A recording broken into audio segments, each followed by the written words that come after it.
Salut à toi voyageur du quotidien, je suis Laetitia Pirello-Parnot et tu es sur le point d'embarquer dans une exploration de soi, une quête de l'authenticité affirmée et de l'efficacité sereine. Ici, on ne fait pas que rêver grand, on donne vie à ses rêves, alors installe-toi, respire tranquillement et plongeons ensemble dans le podcast du jour. Salut cher entrepreneur, si tu nous rejoins pour la première fois, je te souhaite la bienvenue. Je vais te poser une question qui fait parfois mal, mais qui est souvent d'actualité quand on doit revoir son organisation. Te retrouves-tu parfois noyé sous un déluge de projets, cherchant désespérément à garder la tête hors de l'eau ? Même sans aller aussi loin, l'art de gérer les projets n'est pas inné et ne nous est pas forcément toujours transmis. Et cela peut pourtant être utile non seulement pour ta santé mentale, mais aussi pour faire de ton entreprise ce qu'elle peut et mérite de devenir. Ce nouvel épisode est ta bouée de sauvetage pour transformer ce chaos en une chorégraphie parfaitement synchronisée. Es-tu prêt à découvrir l'organisation millimétrée, sans perfectionnisme anxiogène, mais avec une efficacité qui fait du bien ? Alors, c'est parti. Déjà, pour commencer, savoir gérer un projet et, plus encore, plusieurs projets simultanément, est crucial pour la santé et la prospérité de ton entreprise. Une bonne gestion de projet te permet de maximiser les ressources, d'atteindre des objectifs stratégiques et de répondre efficacement aux besoins de tes clients. Cela implique une organisation rigoureuse, une planification souvent minutieuse et la capacité de prioriser les tâches tout en gardant un œil sur l'ensemble du tableau. Cependant, y arriver n'est pas toujours évident. Les pièges sont nombreux, la dispersion des efforts, le risque de burn-out, la sous-estimation des ressources nécessaires ou encore la difficulté à maintenir une vision cohérente entre les différents projets. Mais ne te décourage pas, il est tout à fait possible de gérer avec succès plusieurs projets. Tu peux déjà commencer par un et ensuite faire évoluer avec d'autres projets. Mais c'est intéressant de savoir qu'on peut aussi gérer plusieurs projets. L'adaptation de ta stratégie de gestion à tes propres méthodes de travail et à tes objectifs spécifiques est aussi la clé. C'est-à-dire qu'il faut que tu l'adaptes à toi, à ta stratégie et en fonction de tout ça, voir ce qui va fonctionner. En te dotant des bons outils et en restant flexible face aux imprévus, tu peux transformer cette complexité en une force qui propulsera ton entreprise vers de nouvelles étapes, voire de nouveaux sommets de succès et d'efficacité. On va commencer par la question de l'orchestration des projets. On va prendre l'image justement du chef d'orchestre aussi. Et là, on va parler de l'innovation et de la mise en place des projets de l'entreprise. Tu peux déjà commencer à t'inspirer par exemple de Leonard Bernstein qui, même en dirigeant plusieurs symphonies, savait quand chaque instrument devait entrer en scène pour créer une harmonie parfaite, ou en tout cas la plus belle et harmonieuse possible. Leonard Bernstein était un célèbre chef d'orchestre, compositeur et pianiste américain, pour information. Il est notamment connu pour sa longue association avec l'Orchestre Philharmonique de New York et pour ses compositions, y compris la célèbre comédie musicale West Side Story, quand même. Dans ce type de métier, en tout cas, tu dois savoir gérer plusieurs projets et manager plusieurs membres d'une équipe simultanément. Alors, tout le monde ne va pas vouloir forcément devenir chef d'orchestre, mais il y a des moments, tu vas peut-être t'en rendre compte, quand tu gères une entreprise, tu peux te retrouver à ce type de poste, d'une certaine manière en tout cas, à devoir gérer plusieurs choses, plusieurs aspects d'une entreprise. Ça peut être par exemple gérer la comptabilité, effectivement, mais aussi gérer le fait de créer des produits, le fait d'avoir aussi des accompagnements sous forme par exemple de coaching. Tu peux aussi devoir gérer par exemple la création de vidéos, le montage des vidéos, le partage des vidéos, la communication, la gestion des publicités. Alors parfois tu peux aussi le déléguer, mais on se retrouve assez rapidement à avoir plusieurs casquettes. Et si en plus il y a plusieurs projets, voilà, ça devient quand même quelque chose d'assez conséquent. Donc ce qui est intéressant, c'est de savoir qu'à un moment donné, il y a des possibilités comme ça de s'inspirer de certains métiers, mais aussi de compétences qui sont utilisées dans ce cadre.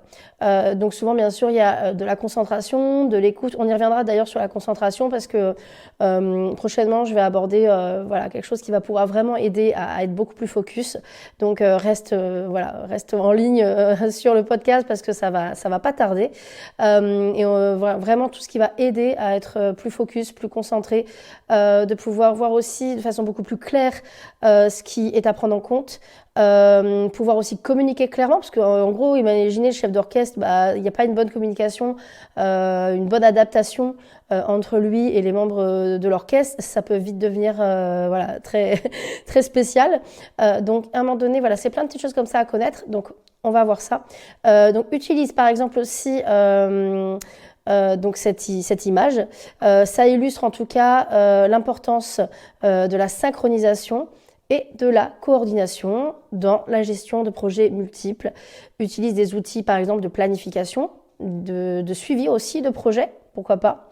Ça peut être voilà, sous forme de diagramme de Gantt avec vraiment un visuel aussi qui est assez parlant, dans lequel tu peux le faire évoluer aussi si jamais il y en a qui prend un peu de retard.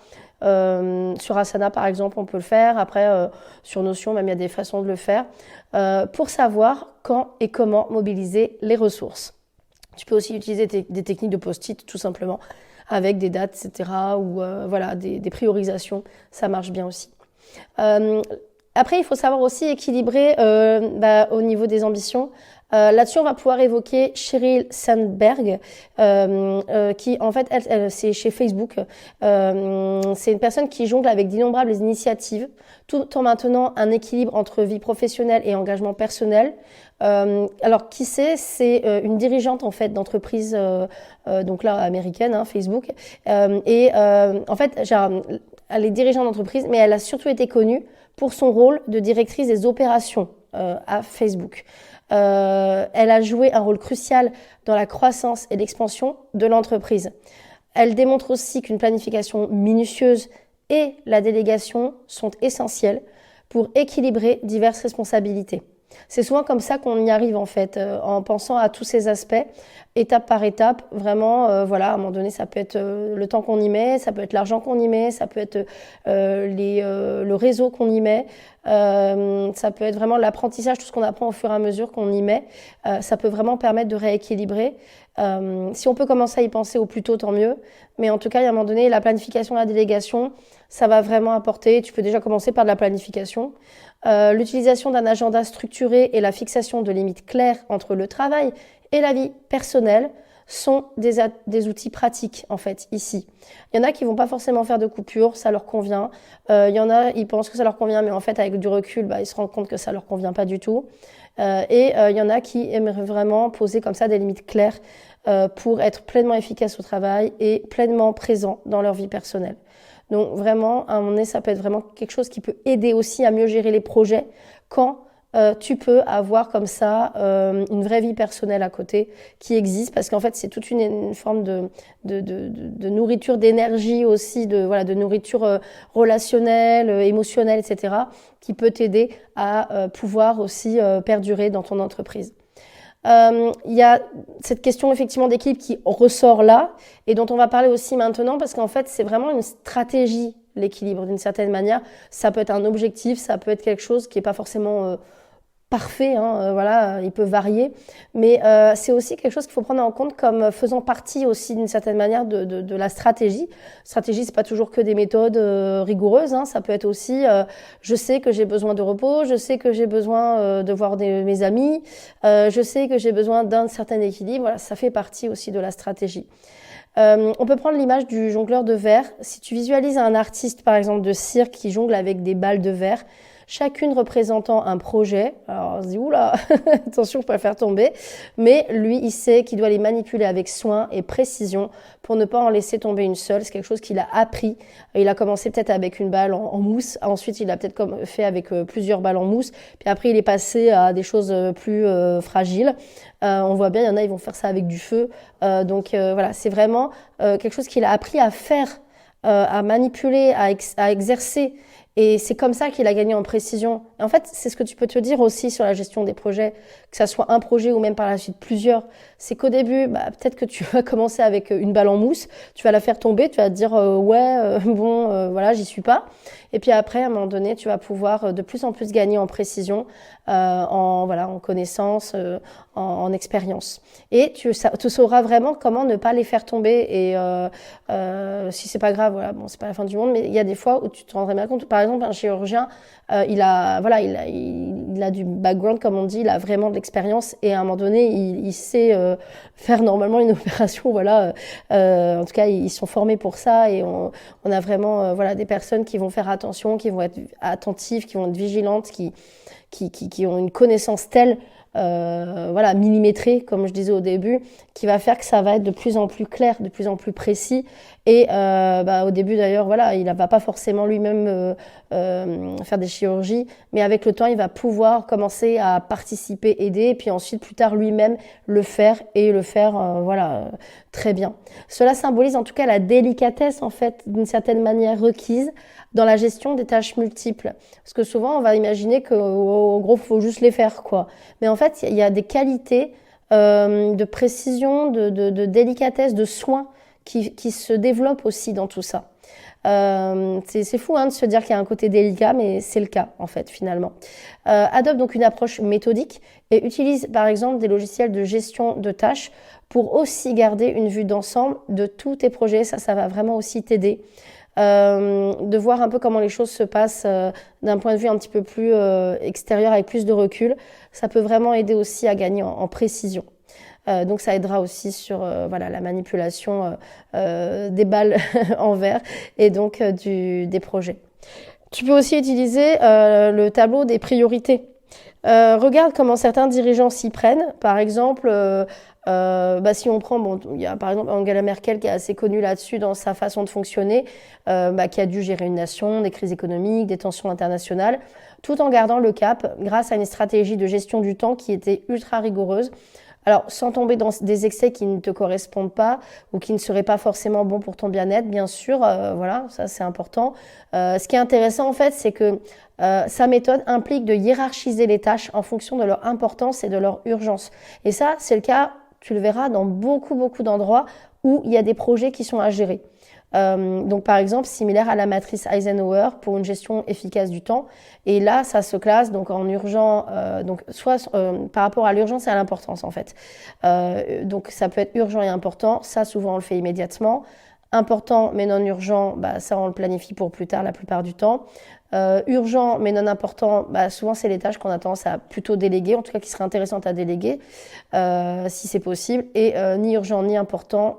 Souvent, celle-ci, elle passe à la trappe. Et d'ailleurs, c'est souvent celle qu'il vaut mieux éliminer s'il faut faire du tri dans tout ça.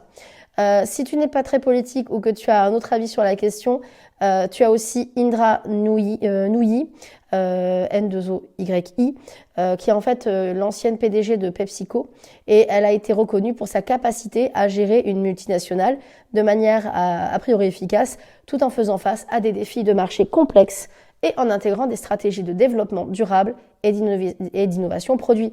En fait, derrière ce genre de gestion, il y a vraiment des stratégies donc là de développement durable et d'innovation de produits, mais il y a aussi souvent la question de l'équilibre, la question de la gestion du temps, la question de la clarté, de la priorisation, de l'adaptation au marché.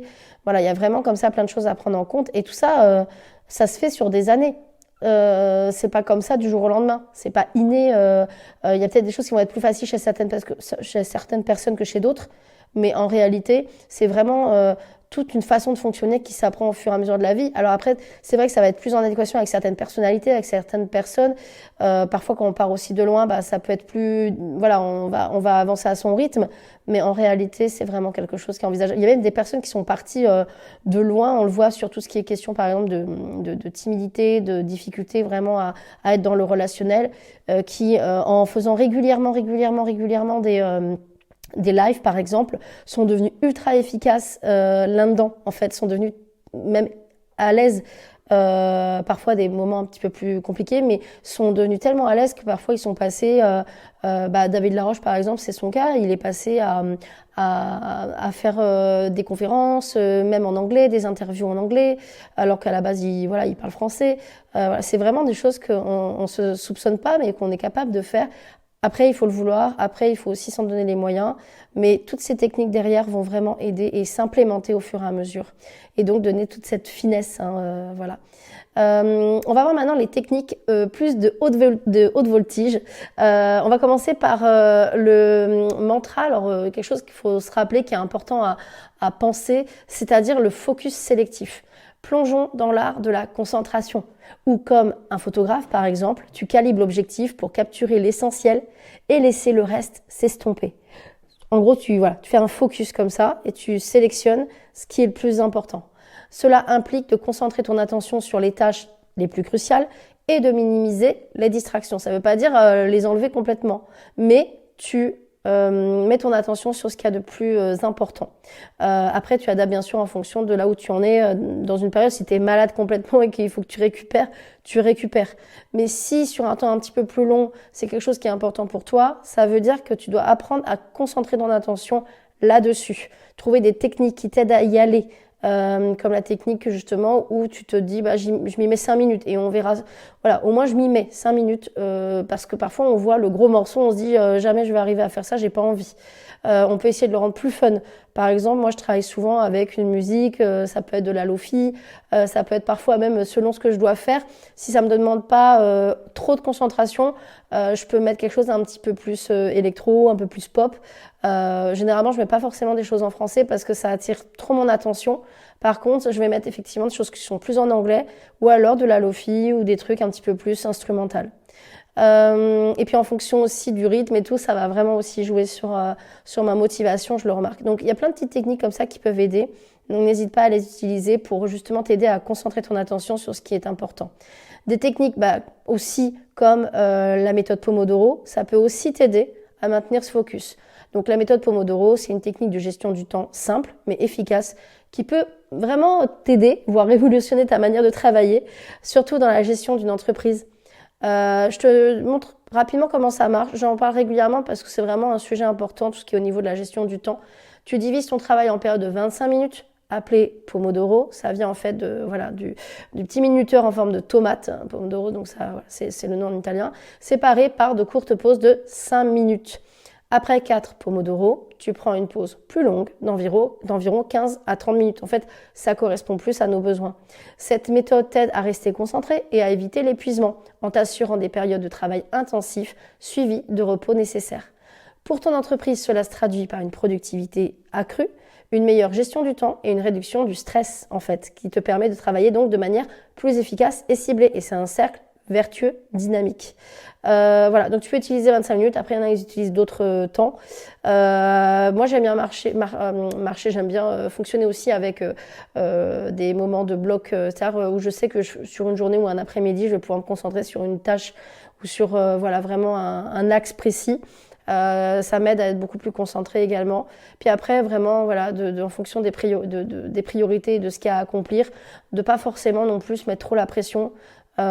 Suffisamment, on va dire, d'enjeux pour que tu te dises, voilà, je vais le faire, par exemple, pour atteindre tel objectif en termes de date réaliste, mais pas trop non plus pour ne pas te retrouver paralysé ou bloqué ou en difficulté. Voilà. Et ça aussi, tu l'apprendras dans la gestion de projet avec le temps. Moi, il y a des fois où je me suis lancée sur quelque chose qui, en réalité, nécessitait plus de temps. Mais comme c'est la première fois que je le faisais, je pensais que j'allais faire plus vite. Bon, voilà, c'est comme ça qu'on apprend. Ça m'a permis de m'en rendre compte. Et je me tromperai encore. Et dans le lot, il y a plein de choses que j'arrive de mieux en mieux à faire et que voilà, il y a des choses que j'arrivais à faire tout de suite. Et en fait, c'est le cas de beaucoup de personnes de tester des trucs et de voir que ça, voilà, si ça prend ou si ça prend pas. Et ça fait partie aussi de la vie de l'entrepreneur en fait. Vraiment, c'est important de se dire que c'est comme ça aussi. La vie d'entrepreneur, après, voilà, plus ou moins en fonction des objectifs qu'on se donne, c'est sûr. Mais si on l'a fait développer, en tout cas, oui. Donc voilà, c'est vraiment intéressant pour diminuer le stress. Et quand tu fais en sorte d'être dans un stress qui est à la limite présent, mais qui n'est pas un stress qui te rend malade, ou de vraiment pas ressentir même de stress, ça va vraiment être quelque chose qui va te permettre d'être beaucoup plus au clair, même dans ton entreprise. La technique aussi de la pause productive, parce que si à un moment donné tu veux être dans la capacité de gérer des projets, bien évidemment qu'il va falloir arriver à le gérer simultanément, mais aussi mettre des pauses parmi tout ça. Sur ça, tu peux t'inspirer d'Ariana Huffington qui prône les pauses justement pour refaire le plein d'énergie et ainsi gérer plusieurs initiatives. C'est son cas. avec un dynamisme qui est renouvelé. Et ça, elle en parle. Ariana Huffington est une auteure, chroniqueuse et femme d'affaires. Elle est la fondatrice du site d'actualité Huffington Post, qui est très connu, et est également connue pour ses travaux sur le bien-être et la productivité. Donc c'est vraiment quelqu'un qui s'y connaît dans le domaine et qui l'éprouve et qui le pratique dans son entreprise. Et c'est vraiment quelque chose qui est scientifiquement même prouvé, on peut le dire comme ça, que les pauses vont participer à l'efficacité, à la productivité. C'est aussi l'art de les gérer, parce que si on est en pause non-stop, on n'avance pas, c'est sûr. Mais en tout cas, effectivement, de savoir les mettre à des moments. Je l'ai déjà dit, mais c'est vrai que quand par exemple, je m'en suis rendu compte, si je me mettais à bosser à fond et que j'étais tellement dans le truc, c'est agréable, hein, mais que je prenais pas le temps de manger, que j'étais un peu trop dans l'excès, à un moment donné, je me rendais compte que j'aurais dû faire une pause plus tôt, parce que c'est comme si ça m'échauffait trop, quoi. Ça me brûlait un peu presque d'une certaine manière intérieurement. Ça m'épuisait, quoi. Voilà, je ressentais quelque chose de ce genre-là. Donc vraiment, c'est intéressant de prendre ça en compte et de s'inspirer, par exemple, de cette chef d'entreprise assez connue et qui est dans le domaine. C'est aussi un exemple qui peut être très inspirant, donc, et donner de nombreuses informations sur les compétences à développer ou à faire s'exprimer dans ce que l'on possède déjà. La clé ici, c'est de reconnaître que des pauses stratégiques augmentent la productivité globale. Des pauses courtes et régulières combinées à des activités relaxantes, comme la méditation ou une promenade, peuvent considérablement booster l'efficacité. Ces exemples démontrent l'importance d'une gestion stratégique du temps, de l'énergie et des ressources pour exceller dans l'entrepreneuriat et dans d'autres domaines de vie. Donc en fait, l'énergie, c'est clé. La question de la gestion du temps aussi, c'est clé dans la gestion de projets, un seul voire plus. Et la question des ressources, c'est clé. Et les ressources, il y a celles que tu as déjà et il y a celles que tu peux développer. Les capacités, elles peuvent être à la fois intellectuelles, sociales, humaines. Voilà, on a vraiment des capacités, des ressources. Ça peut être aussi des ressources, oui, à des moments, ça peut être aussi des ressources financières. Mais c'est pas forcément que des ressources financières. C'est pas que le temps en soi. Ça peut être aussi, effectivement, la question de l'énergie derrière tout ça qui va vraiment faire une grosse différence. Donc, là où tu peux gagner de l'énergie, là où tu sens que tu prends de l'énergie, là où que tu en gagnes en tout cas, là où tu sens que ça te permet de garder une énergie, d'en avoir une qui t'aide, va vers ça. Et si à un moment donné tu vois que ça te pompe de l'énergie ou que ça ne te donne pas de l'énergie, ça peut passer par la nourriture, par l'environnement, par les relations, etc., ou par tes pensées même, attention, ça veut dire que c'est quelque chose que tu peux améliorer pour te faire gagner, bien sûr en efficacité, mais aussi en facilité finalement dans la gestion de projet. Voilà, donc pour conclure, je vais te donner quand même un rappel rapide, justement, j'ai un rappel des points clés. Ajoute une marge de sécurité à tes estimations de temps, on le dit pas assez, mais ça c'est vraiment essentiel. Moi, il y a des moments, je m'y reprends parce que je vois que quand on veut faire beaucoup de choses, on a tendance à un moment donné à oublier de se mettre des marges de sécurité. Parfois, on va se dire, j'ai pas le choix. Là, il faut que j'ai des revenus. Là, j'ai dit oui à ces projets. Là, je croyais que ça me prenait pas autant de temps et finalement, ça m'en prend. Voilà. Donc oui, bien sûr que tu peux aussi te tromper et te rendre compte que tu n'as pas ces marges de sécurité. Mais dès que tu n'en as pas, moi, je m'en rends compte, ça me rappelle à l'ordre au niveau de la santé, au niveau de l'énergie, du bien-être. Donc en fait, la question des marges de sécurité, elle n'est pas anodine. Vraiment, ça joue beaucoup. Tu peux aussi fixer des délais plus courts pour augmenter ton efficacité tout en faisant en sorte effectivement qu'elle soit adaptée. Tu peux aussi utiliser des méthodes, il y en a plein. Là, j'ai parlé bien sûr de Pomodoro, Eisenhower, la méthode des 2 minutes. Tu peux faire les blocs de temps, tu peux faire des découpages en petites sessions plus courtes. Voilà, il y a plein de choses comme ça qui aident pour structurer ton temps de travail et ça peut vraiment aussi participer. Identifie et réalise les tâches à fort impact en premier. Ça, souvent, on dit effectivement c'est sur le livre de Manger le crapaud le matin là, qui est assez connu dans le domaine. Ça peut vraiment aussi aider de se dire allez, je commence le plus gros en premier, comme ça c'est fait. Moi parfois ça m'arrive aussi de me mettre en jambe sur quelque chose d'un petit peu plus simple et ensuite de passer à ce qui a un fort impact, pas trop tardivement, pareil pour bénéficier des deux. Parfois j'ai pas envie de faire le gros impact en premier. eh ben, je vais commencer par un petit truc qui met en jambe, un peu comme si on était en train de s'échauffer avant de faire une séance de sport. Et effectivement, si tu peux directement passer au gros impact, vas-y quoi. Agis dès maintenant pour créer un impact aussi à long terme. Alors voilà, il y a des fois, faut pas non plus te dire que c'est tout de suite, tout de suite, tout de suite. Voilà, tu peux commencer à mettre en place quelque chose aujourd'hui. Même un petit truc, quoi, un petit rien qui te semble anodin, commence. Ça peut être déjà de dire, bah allez, je vais me faire une balade, ou là, je vais commencer à écrire un petit article. Voilà, je vais commencer à faire un post, je vais commencer à noter mes idées.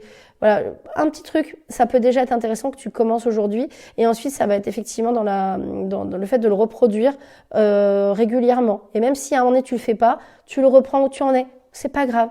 On a souvent tendance à se juger en se disant oui, à chaque fois j'arrête, je reprends, voilà, je commence et j'arrête, j'arrête toujours ce que je commence sans être allé au bout par exemple. Bah en fait c'est rien que de penser comme ça, c'est pour ça qu'on reprend pas souvent. En réalité, si ça compte pour toi, que tu peux voilà te remettre à ça, dépasse le jugement. Je sais que c'est pas toujours évident, il reste un peu dans un coin de la tête au début, mais c'est en passant à l'action que ça va passer aussi derrière. Et régulièrement, essayer de le rendre facile, de le rendre accessible, voilà, pour pouvoir justement commencer au plus tôt. Sois flexible et adapte-toi quand c'est nécessaire, bien sûr, voilà, pas forcément que aux autres d'ailleurs. Surtout, il faut aussi que tu sois flexible avec toi-même aussi à des moments. Et n'oublie pas, bah, tu peux nous soutenir avec 5 étoiles si tu as trouvé des pépites dans ce podcast. C'est ainsi que cela peut aider le plus de monde qui en a besoin, aussi bien pour justement booster et développer son entreprise comme on l'entend, mais aussi bah, pour pouvoir le faire avec beaucoup plus de bien-être et de sérénité et de plaisir. Dans notre prochain épisode, ralentir pour accélérer, découvre la puissance de la pleine conscience dans ta productivité. Tu vois, ça va être encore des points très importants. Je t'ai dit tout à l'heure que j'allais te donner des trucs en plus qui vont être hyper intéressants. Et nous ralentirons le tempo pour saisir comment des moments de calme peuvent propulser notre efficacité à des sommets inattendus. On va le voir un peu plus en profondeur et tu vas comprendre pourquoi, comment, ce qui va t'aider à pouvoir justement mettre plus de sérénité dans tout ça et comment aussi ça permet d'aller plus vite et plus loin finalement. C'est ça qui est assez surprenant, mais ça marche tellement, tellement bien. Ça aide à résoudre beaucoup de problèmes. Reste avec nous pour cette aventure introspective et n'oublie pas de voir grand et rester libre. Voilà, c'est déjà la fin de notre aventure d'aujourd'hui. N'oublie jamais que chaque jour est une nouvelle opportunité pour grandir, pour briller, pour être toi, encore plus assumé, à l'aise dans chaque situation et sereine. J'espère que tu as emmagasiné un peu de magie pour ton quotidien. Alors, garde cette énergie, propage-la autour de toi et surtout, reviens-nous très vite pour un nouveau voyage ensemble. À très bientôt et n'oublie pas, reste audacieuse, reste vraie et surtout, reste toi. À très bientôt pour un nouveau podcast.